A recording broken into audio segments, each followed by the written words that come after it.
Делегация Таджикистана принимает участие в Конгрессе против смертной казни. Таджикистан разрешил вывоз в США 47 грамм оксида урана. Украина начала работу по возведению бетонного забора на границе с Белоруссией. Представители украинский «Нафтогаз» заявили о разрушении газодобывающих объектов. Президент Польши заявил, что Киев может наблюдать, но не расследовать падение ракеты. Делегация Таджикистана в составе министра юстиции Музафара Ашурьона и помощника президента по правовым вопросам Зарифа Али-Зода принимает участие в работе 8-го Всемирного конгресса против смертной казни.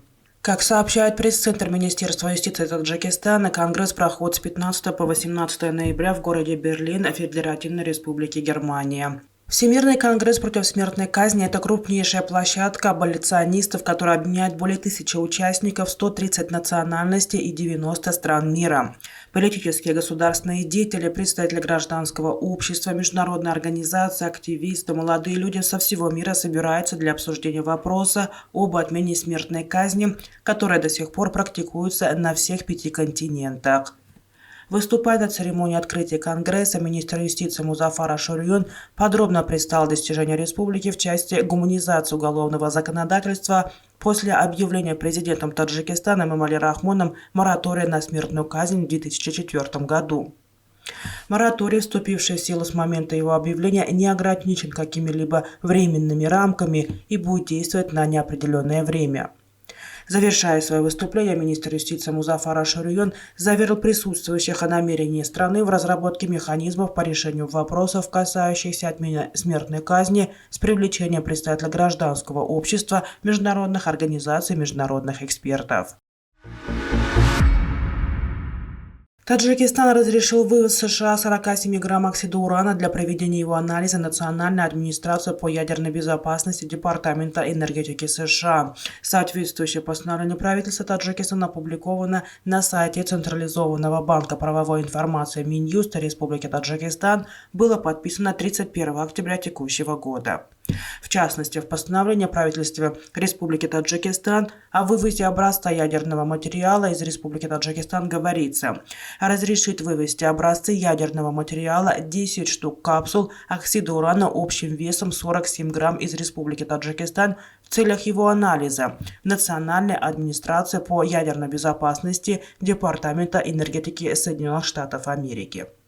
Контроль и выполнение настоящего постановления возложить на Государственный комитет нацбезопасности Республики Таджикистан, Таможенную службу при правительстве Республики Таджикистан и Агентство по химической, биологической, радиационной и ядерной безопасности Нацакадемии наук Таджикистана. Украинская сторона начала инженерные работы по возведению бетонного забора с колючей проволокой на границе с Белоруссией. Об этом сообщил Государственный пограничный комитет Белоруссии.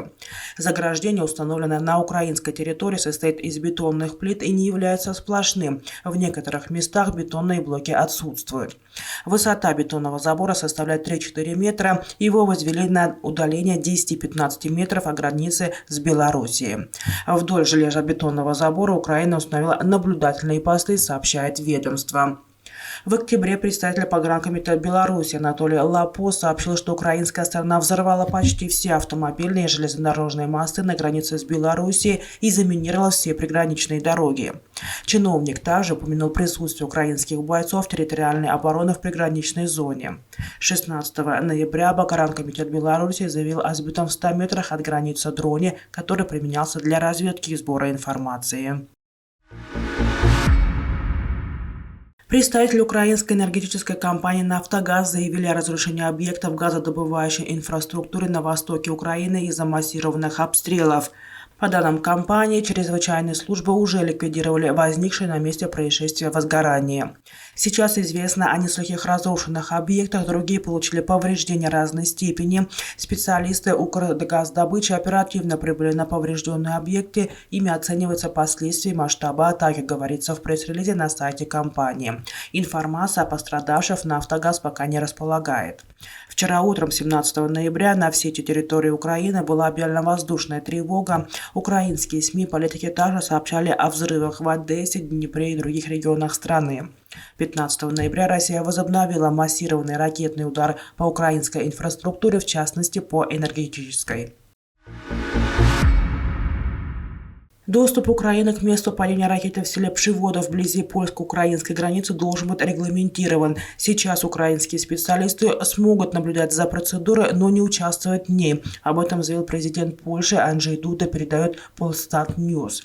Кроме того, польский президент отметил, что изначальные сообщения о падении 2 ракет оказалось ложными. Пока следов второй ракеты в Польше не обнаружено, подчеркнул он.